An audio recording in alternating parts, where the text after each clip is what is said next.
Sugeng enjing para siswa, sugeng pepanggihan malih. Kados pundi kabaripun? Tansah pinaringan rahayu wilujeng to? Ing mangsa pandemi Covid-19 iki, sing ati-ati ya. Sing sabar lan kudu nindakake protokol kesehatan. Para siswa, ing mriki kita lumebet wucalan 3 semester setunggal utawi ganjil kelas 8 SMP MTS. Inggih punika ngrembak babagan wawancara. Saderengipun miwiti pasinaon, monggo nindakaken protokol kesehatan. Setunggal ngagem masker.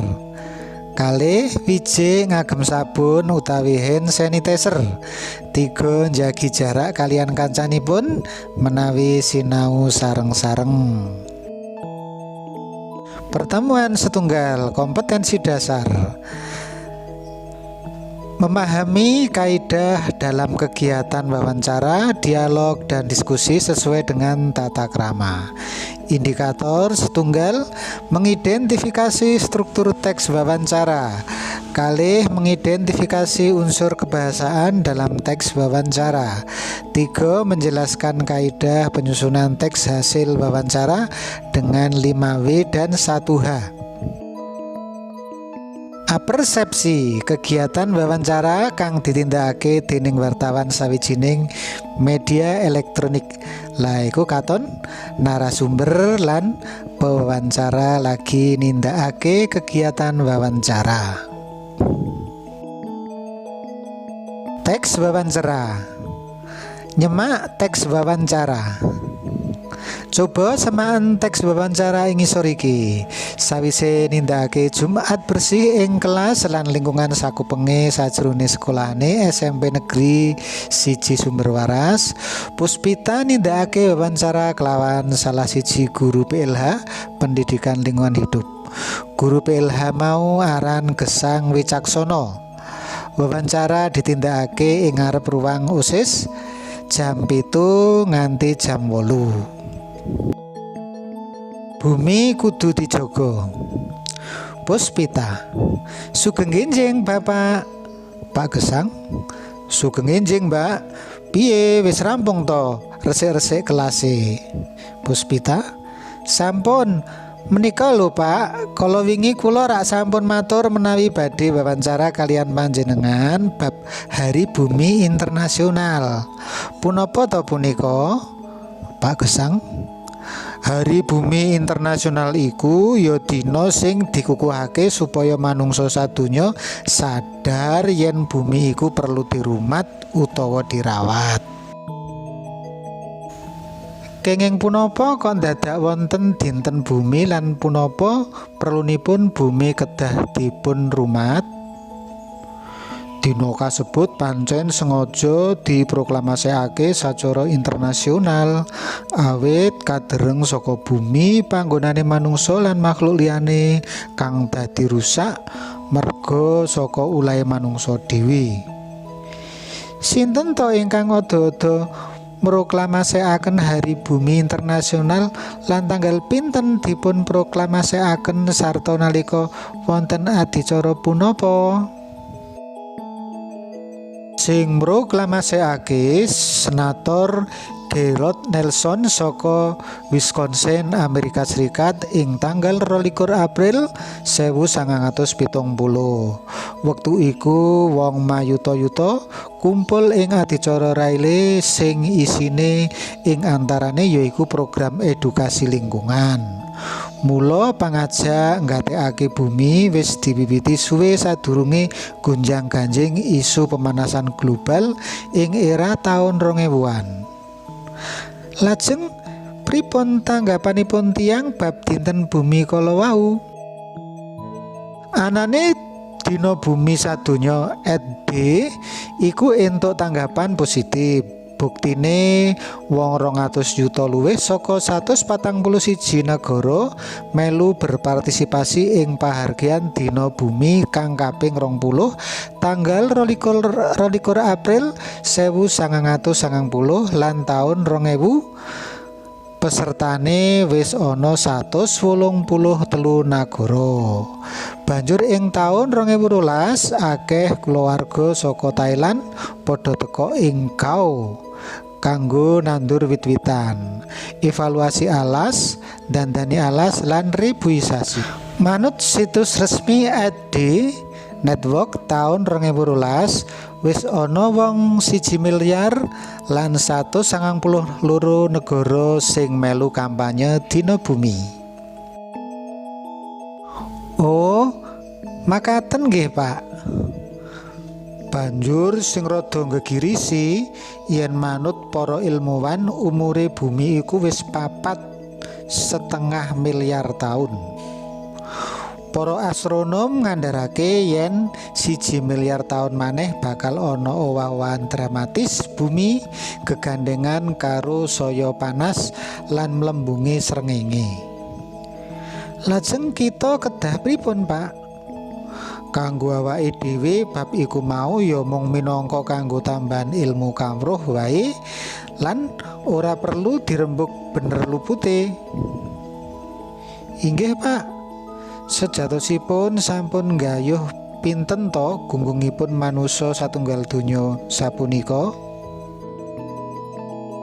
Saiki gunggunge manungsa wis nggayuh 7 miliar. Aktivitase ya saya mundhak saengga kanthi nyata nuwuhake dampak marang lingkungan. Alas dibabat kanggo lahan tetanen, usaha pertambangan lan saya tambah mobilitas manungsa nggunakake transportasi butuh BBM lan batu bara.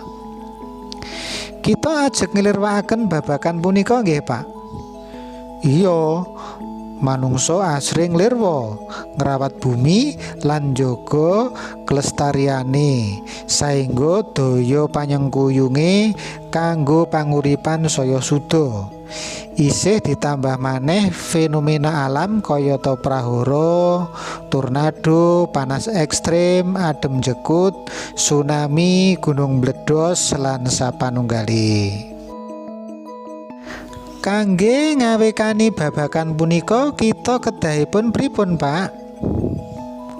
Kudune kita ngupayakake aja nganti bumi saya rusak.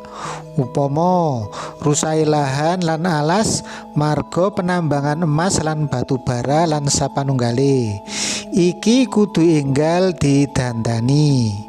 Bungkus plastik kemasan jajanan sing dienggo sepisan aja terus dibuang banjur dadi larahan sing ngebaki papan uwuh terus mlebu kali.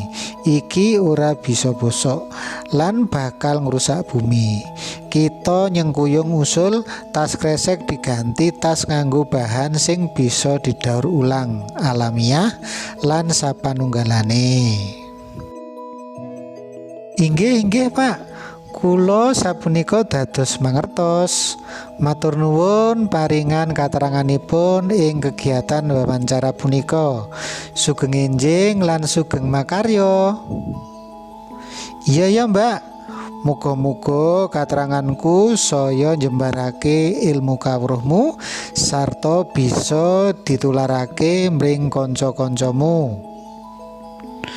Sumber buku Widyabasa dening Trisno Sukendro lan Karti Tuhu Utami, Jakarta Erlangga 2015. Sawise nyemak wacan kasebut, garapen tugas siji.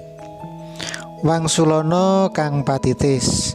Siji, sapa sing lagi nindakake wawancara lan sapa sing diwawancarai. Loro, kapan kegiatan wawancara dumadi lan ing endi?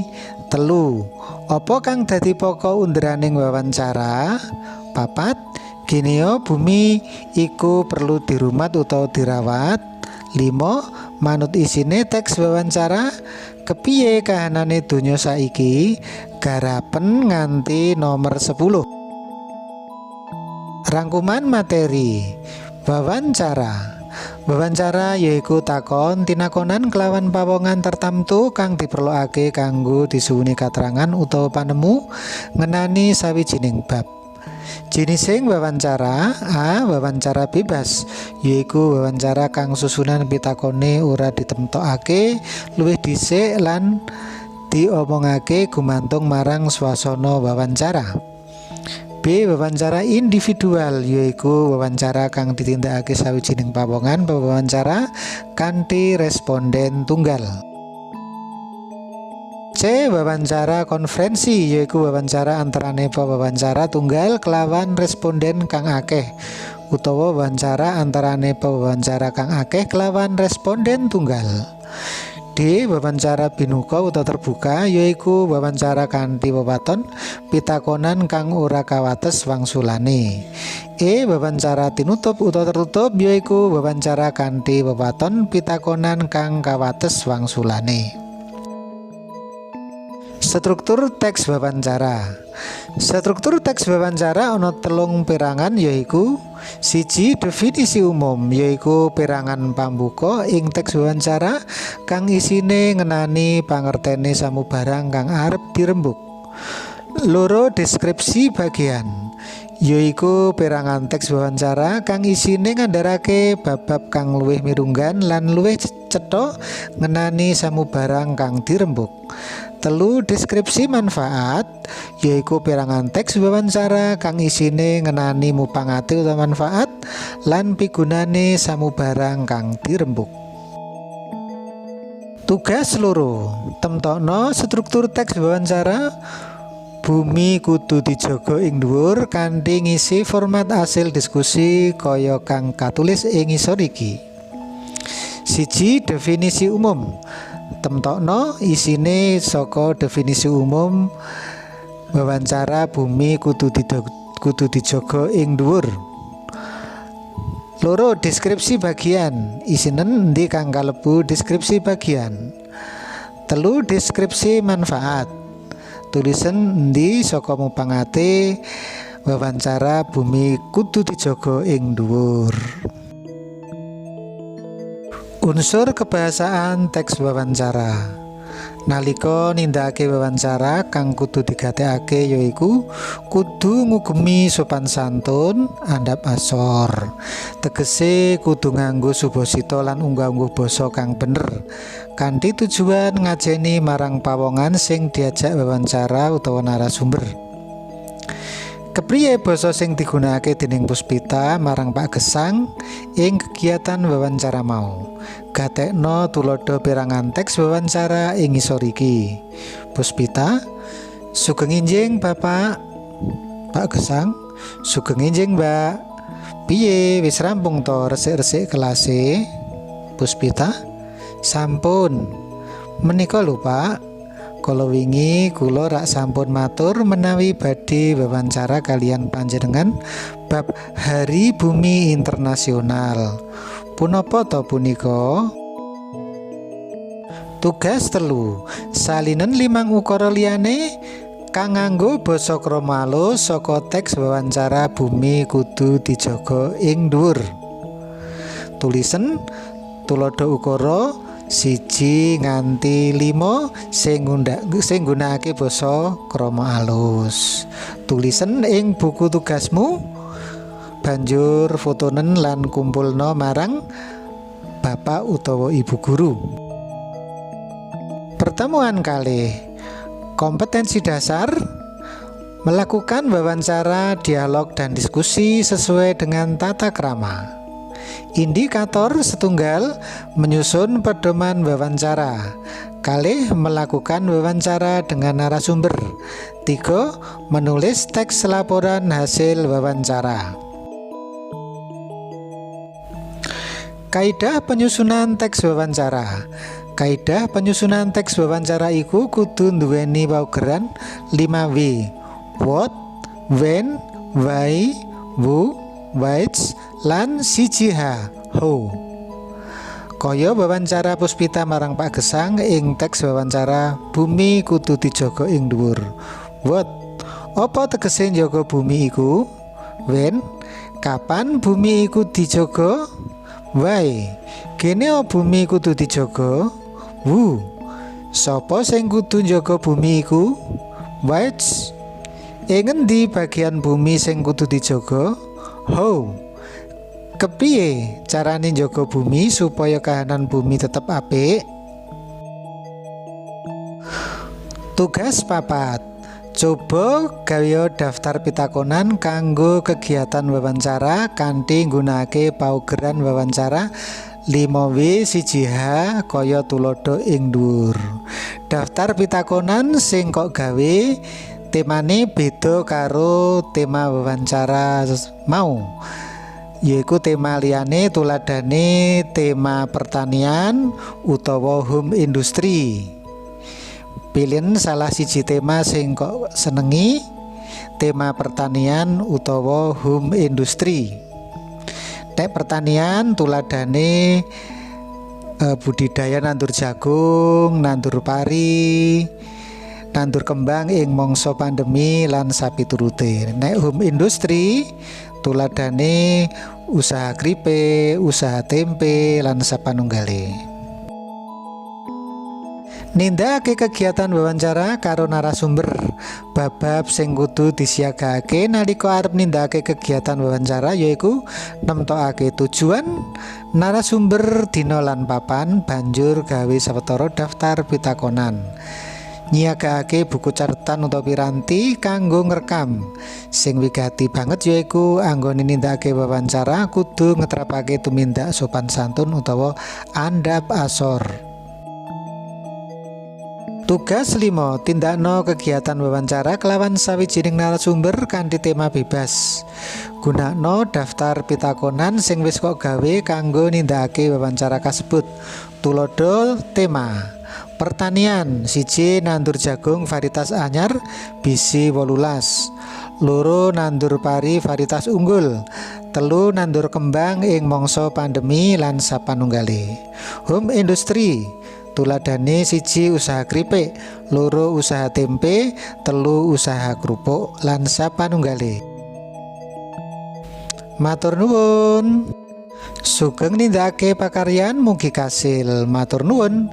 Sumber buku Widya Basa SMP MTS penulis Trisno Sukendro lan Karti Tuhu Utami, PT Penerbit Erlangga Jakarta.